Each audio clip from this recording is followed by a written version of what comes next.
So here's a special tool I ordered off of Amazon.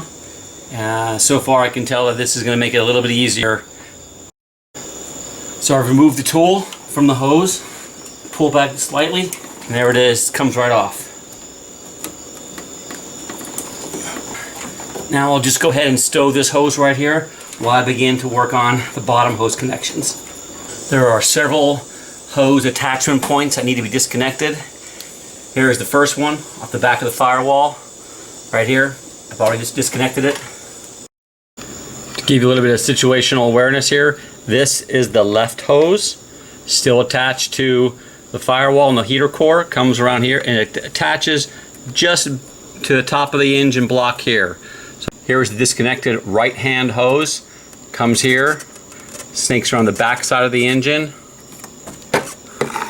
goes down into just above the transmission, snakes over here, goes under the air intake, wraps around the front of the engine, turns right toward the passenger side, and then bends here and attaches to the engine underneath the alternator. To give you an idea of what you'll see beneath the car, here is the heater hose as it wraps underneath the air box. Comes out, it bends down 90 degrees. This is a clip you'll have to disconnect to free the tube. It wraps around here. It goes along here above the oil filter. Here the hose bends toward the radiator and then takes a bend upward and goes up vertically and then connects right above the alternator. So the next perspective I want to give you is where the hose reattaches to the engine block. Here's the front of the car right here. I'm going to zoom in. This right here is an AC charging port. Just beyond it, you'll see the hose comes up from the bottom of the car, attaches into the engine block, and then also splits at this plastic junction right here. And we zoom back out. It goes up and then reconnects to the overflow tank right here.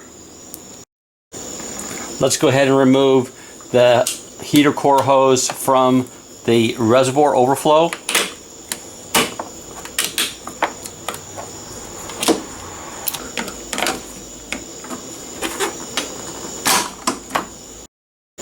Next, we want to get ready to remove the hose clamp here. You zoom in a little bit.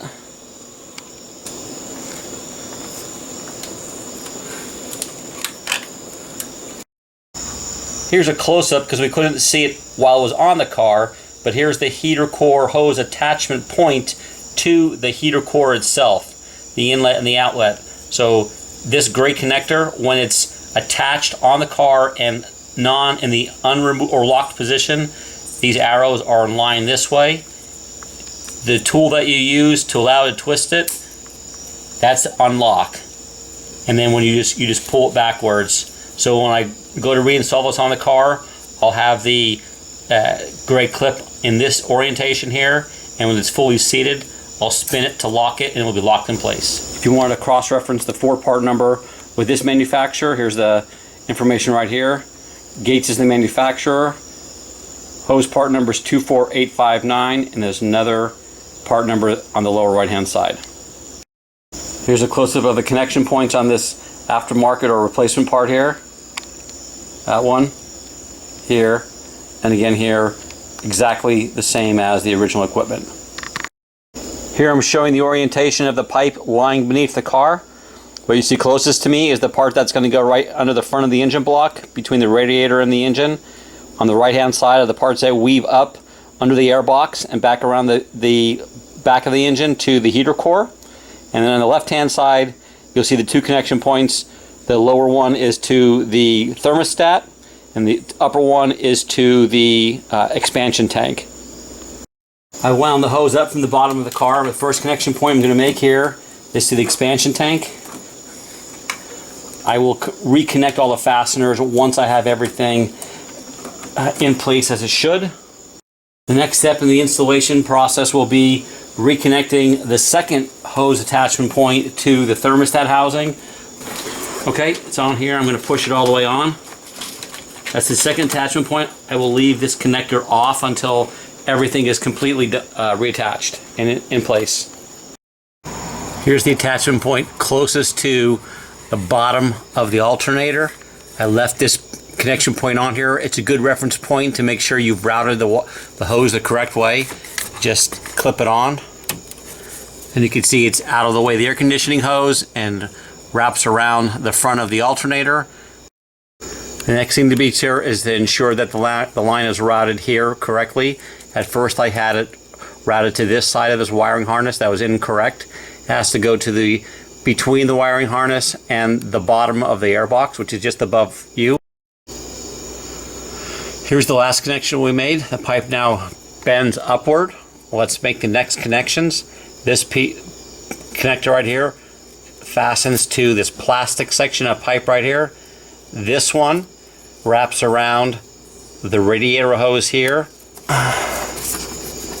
There we go. Here's a wide shot of the next connection here. Let me zoom in. Here's the heater core hose right here. This connector here is going to attach to the bottom of the left-hand heater core hose, which is right underneath this mass of wires here. And here you see in that next to last connection point, the left-hand hose on top, the new right-hand hose is on the bottom. And we're down to the final connection point.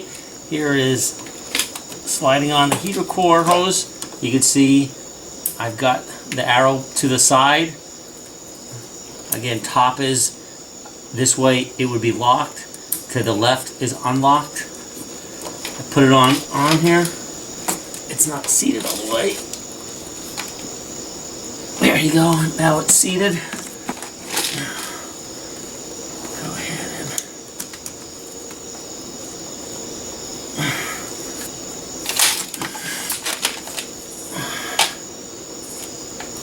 that's it. So it's done. All the connection points are completed. We'll go ahead and refill it up and see if there's any leaks. If I can make a recommendation for two tools that made this a lot easier, it can be done without both of them, without a doubt. But this is the Ford heater hose disconnect tool. It slides over the disconnect clips and allows you to twist it much easier. I saw several videos where the mechanics or whomever, the DIYers, broke the heater hose connections. So this is well worth it. Found this on Amazon for about 12 bucks. I saw it in other places on eBay for probably as little as $7. Recommend getting that one. And this tool here for the heater hose clamps, or the heater core clamps. Never had one of these before, always used pliers. This tool was worth it, and this is a cheapo set from AutoZone. You can get much more expensive ones, but this was worth its weight in gold for me for this job, so recommend this tool as well. Wanted to give you one last look at the original equipment part number from Ford, BV6118K580KF. It says RH for right hand. Again, BV6118K58KF. Again, the thing you got to keep in mind is right hand from what I determined, looking at the vehicle from the front of the car. The LH is on the left-hand side. It doesn't correspond to driver and passenger side of the vehicle.